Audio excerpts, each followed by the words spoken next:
अस्सलाम वालेकुम दोस्तों, पिछले एपिसोड में हम लोगों ने देखा था कि हाओ चेन की बात मानकर उसके सारे साथी अलग अलग डायरेक्शन में चले गए थे। लिन सिन भी बहुत शानदार तरीके से फाइट कर रहा होता है और हैन रियो भी अपनी पावर का भरपूर इस्तेमाल कर रहा होता है, लेकिन तभी हम लोग देखते हैं कि बहुत सारे डीमन उसके ऊपर अटैक करने के लिए आ जाते हैं। लिन सिन भी बहुत शानदार तरीके से उन डीमन से निपटता है, लेकिन दूसरी तरफ हम लोग देखते हैं कि सीमा सियान एक डीमन के पास बहुत बुरे तरीके से फंस गया होता है। अब ऐसा लग रहा था कि सीमा सियान को वो जख्मी कर देगा, लेकिन वैंग जुआंग मौके पर आकर सीमा सियान को बचा लेती है और फिर कहती है कि लेवल 6 वाला डिफेंस भी उतना ज्यादा अच्छा नहीं है। जिस पर सीमा सियान कहता है कि क्या तुमने वहाँ पर मौजूद सभी डीमंस को मार दिया है। इस पर वैंग जुआंग कहती है कि क्या तुम अभी भी बोर नहीं हुए। जिस पर सीमा सियान उसे रिप्लाई देता है कि ये तो मैं सिर्फ वार्म अप कर रहा था।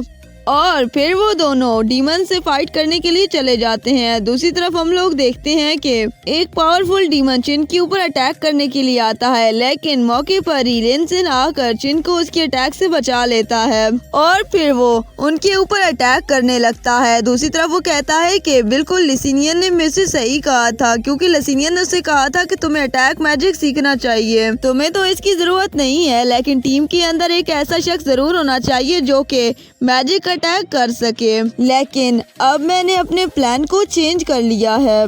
और फिर हम लोग देखते हैं कि वो अपनी पावर का इस्तेमाल करके बहुत ही शानदार तरीके से डीमंस को रोक रहा था। वो कहता है कि भले ही मैं अटैक मैजिक नहीं सीख पाया, लेकिन मैं अपनी फायर क्रिस्टल पर अटैक मैजिक को तो जरूर ही यूज कर सकता हूँ। और वो डीमन इसके ऊपर एक बार फिर से अटैक करने वाले थे, लेकिन वो अपनी फायर क्रिस्टल के 1000 फ्लेम रेस की तकनीक का यूज करके उनके ऊपर जबरदस्त अटैक करता है, जिसकी वजह से वो सारे के सारे डीमंस अब बेबस हो जाते हैं। और इस तरह से वहाँ पर मौजूद सभी डीमंस को लिन सिन ने मार दिया था। ये सब देखकर चिन बहुत ज्यादा हैरान हो जाती है और फिर वो लिन सिन के पास आकर कहती है कि लिन सिन, तुम्हारी ये पावर तो काफी ज्यादा कूल है। इस पर लिन सिन कहता है कि अब से तुम मुझे रियल मैजिशियन ही बोलना। इसके बाद अगले सीन में हम लोग देखते हैं कि हाओ चेन और सायर एक साथ जा रहे होते हैं कि अचानक से हाओ चेन का लॉकेट वहाँ पर मरे हुए डीमन की स्पिरिट एनर्जी को अब्सॉर्ब करना शुरू कर देता है। अब सायर हाओ चेन से पूछती है कि हाओ चेन, तुम्हें अचानक से क्या हो रहा है। जिस पर हाओ चेन कहता है कि मैं तो पूरी तरह से ठीक हूँ, शायद ये यहाँ पर डीमन टावर की वजह से हो रहा है। मुझे तो ऐसा लग रहा है कि इस इंटरनल टावर में यहाँ के मरे हुए डीमंस की एनर्जी ट्रांसमिट हो रही है। लेकिन यहाँ पर हैरानी की बात यह है कि ये सारी की सारी स्पिरिचुअल एनर्जी इंटरनल टावर में ट्रांसमिट हो रही है, लेकिन कुछ पार्ट मेरी स्पिरिचुअल पावर में भी कंजक्शन हो रहा है। अगर ऐसा है तो मुझे अपनी स्पिरिचुअल पावर की कंजंक्शन के बारे में बिल्कुल भी परेशान होने की जरूरत नहीं है। तभी हम लोग देखते हैं कि सीमा सियान और वैंग जुआंग भी यहाँ पर आ जाते हैं और वो हाओ चेन से कहते हैं कि हमने अपनी साइड के सभी डीमंस को मार दिया है।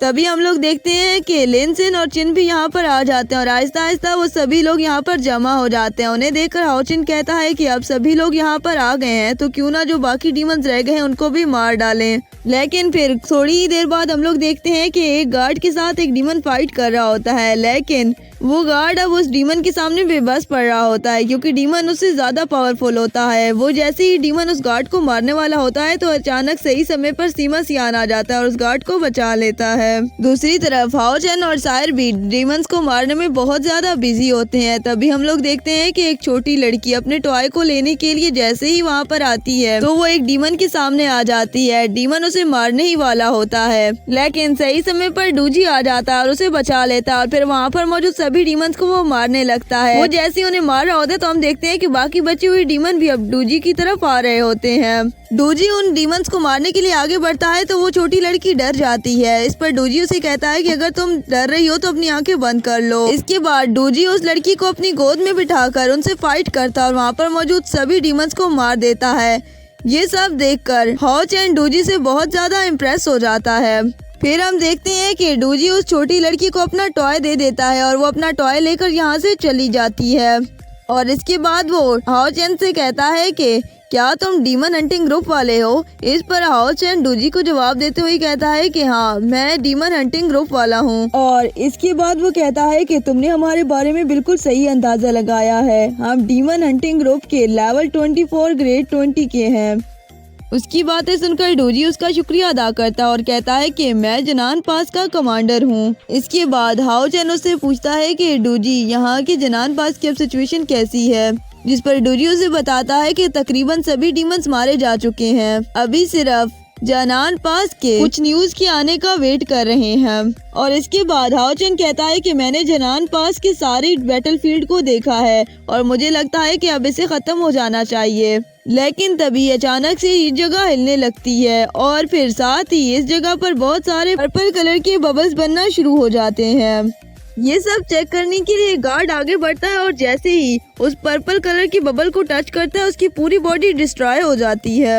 अब ये सब देखकर वहाँ पर मौजूद सभी लोग बहुत ज्यादा खौफजदा हो जाते हैं और अपनी जान बचाने के लिए इधर उधर भागना शुरू कर देते हैं। और फिर तभी हम लोग देखते हैं कि अचानक से इन सब के सामने कोई बहुत बड़ी चीज आ जाती है और तभी हमें पता चलता है कि वो डीमन पर्पल क्लेन से है और वो कहता है कि इंसानियत तो अभी भी बहुत ज्यादा कमजोर है और इसी के साथ उनके ऊपर दोबारा से अटैक कर देता है। और अब हम लोग देखते हैं कि डूजी भी इसके सामने कुछ नहीं कर पाता और वो कहता है कि ये तो लेवल 8 वाला डीमन है। और इसी के साथ हम लोग देखते हैं कि हाओ चेन भी इसके सामने बिल्कुल बेबस हुआ होता है और तभी वो बहुत ज्यादा हैरान हो जाते हैं और वो कहते हैं कि आखिरकार ये पावर है कौन सी। इस पर वो डीमन कहता है कि मैं भागती हुई चूहों को पकड़ना पसंद नहीं करता और इसके बाद दोबारा से वो अपनी ग्लोबल ग्रूमिंग लाइट का इस्तेमाल करके इनके ऊपर अटैक करने लगता है।